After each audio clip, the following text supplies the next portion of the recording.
mental thing, you know. It's a mental thing. And that's why I was telling you, you can't be, you see, to me the danger with your position is that... My position? Yeah. It will not have a danger. To me, you hear what I say? I said to me the danger with your position is that if you believe that all this is just an illusion, you mightn't be motivated to make any change. You might want to change, to keep all the change internal. I hear what you're saying. But the thing is, people suffering. Let me respond to that, right? Let me respond to that. You see this? This is real. You see what's going on in fucking Gaza? It's real. Alright? It's real. But it is important to understand the nature of that reality. You must be able to see that reality in a context. That context makes it intelligible. I am not saying that the car coming down there is not fucking real because if I cross the road I go end up in fucking hospital. Right? But my knowledge informed me that vision in the life, I was saying this when you arrived just now, vision in the life of an organism is to provide a chromatics which has to do with light and color. A chromatic map of the territorial reality. The map is not the territory. Right? Look, something as simple as a mirror shows you the nature of what you're calling the world. I put a mirror here. Everything is seen there, moving in space and time. You see it in the mirror. And the only thing in the mirror is fucking light, pictures, chromatic patterns. Chromatic patterns interacting. And you know what? On a visual level, they are both the fucking same. One you can have social intercourse with, the other you cannot. But I'm saying this, the one that you cannot, which is the mirror, informs you of a significant feature of what you're calling the world. What you're calling the world is the picture in your eyes. Your eyes is not a window to which you open and macro in the neighbor. When you close your eyes, what you are visually aware of ceases to exist. I'm not saying the thing ceases to exist, you know. I am saying your visual awareness of it, which is the picture, ceases to exist. Because you know what? Your visual awareness of the thing has nothing to do with the reality of the thing. No, but that's not my turn. Just hold on. You see, when you I am again ontological. Hold on. But when you say that this is real, but you need to see the deity of this situation, I think that is dangerous. After what?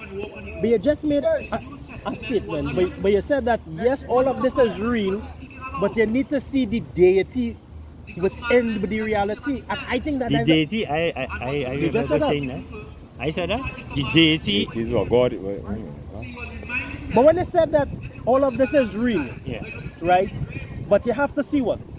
Because I don't want to misquote you, but you just said it, but you said yes, all of this is real, but you need to see the deity. No, you need to understand the reality of it, because the reality. Yeah. What reality? This is symbolic, right? This is your human perception. Symbolic of what? Symbolic of a reality that exists separate from you in functional From my terms. perception. It exists independent of your perception. And here is the beauty of this. I don't know if you can capture it. If it exists independent of your perception, it means that your perception is not a part of its anatomy or reality. In other words, when you're not perceiving it, it's not affected.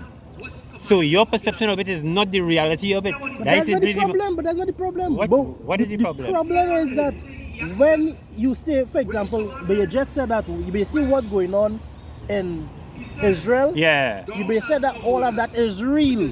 Yes. But then you made the statement that you need to see the deity behind this. No, when I said deity behind it, I was talking about the religious orientation of it.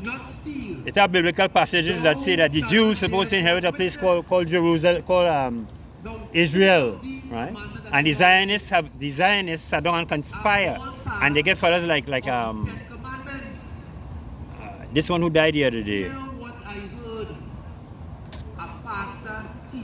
This fellow who Rothschild, right?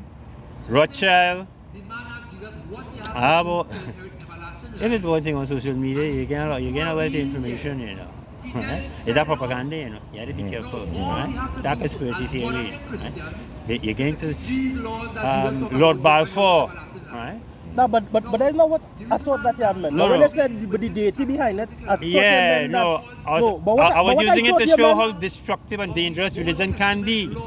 Because men made decisions yesterday that the Jews, because the Jews were being persecuted everywhere they went, because the Jews always like to lend money and make money, and plenty kings and them realize, hey, this lending on interest. After a while, they end up buying out every fucking thing. Right? So they run them.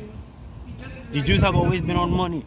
And all that explains why they control the fucking world. Why do you think America cast up? Yeah. We're going to Israel. It have a Israeli propaganda group called AIPAC or something like that. Right? AIPAC has made donations, million and plus, to all the members of fucking Congress on both sides. All that information coming out now. Right? Imagine that people who are American and Jewish citizenship. Once in Congress, they invite you to come. Yeah, man. And what I'm saying is, imagine it's a biblical belief that is being used to justify that. God say He's going to give the Jews a particular homeland. That is the deity I was making reference to behind that whole scene. Because I know I had problems understanding how the word deity could have been used by me, right? Without it being justified, but it is in that context I meant it. I show you the danger of fucking religion. And I mean, you know what? The history is there to prove it, you know, but you know, people are so busy seeking knowledge, you know, people seeking security. And you could get security in a belief. In other words, your fears can be allayed by an image in your mind that you're riding with the man who in control. And if he even thinks nothing control, you go say, well, I fallen short. I feel I'm living up to the commandments. But you didn't realize that you're on shit. Right? It's a phantom you're worshipping. Yesterday, in my early years, I remember that I thought God was in the sky, you know, behind the clouds, you know. But with rockets and all kind of things, I realize, you know, no, we have been born into a world where many centuries before us, there were certain power brokers who decided, hey, the information. Knowledge must not be for the masses, because if you get knowledge, the masses access to knowledge, they cannot be controlled. And you want people to control, to create wealth, and to save you labor, rank and respect, and the nutritious to your ego. I have all of them worshipping me. You ain't care the value of the worship, it's a fucking fool worshipping you. What merit that worship have? But you so psychologically undernourished and hungry for attention. Right? That's a big issue for you. But yeah, the whole world upside down. The world upside down because the mind creating the fucking world. And the world is in the mind, you know. I told you this already. Observe how limited and petty mind is. I tell you, mind is overrated. You know many things that exist, right? And you want information about them, and therefore they do exist for you. You can't think about them. And in your attempt to explain life, you explain life without knowing these significant facts or aspects. This is why it's only when you go beyond mind, you get answers to questions. Or put it this way, questions disappear. Yeah. You can answer the question because the questions disappear. The questions be a get peace. Huh? To me, be a get peace. Of course, peace is part of it.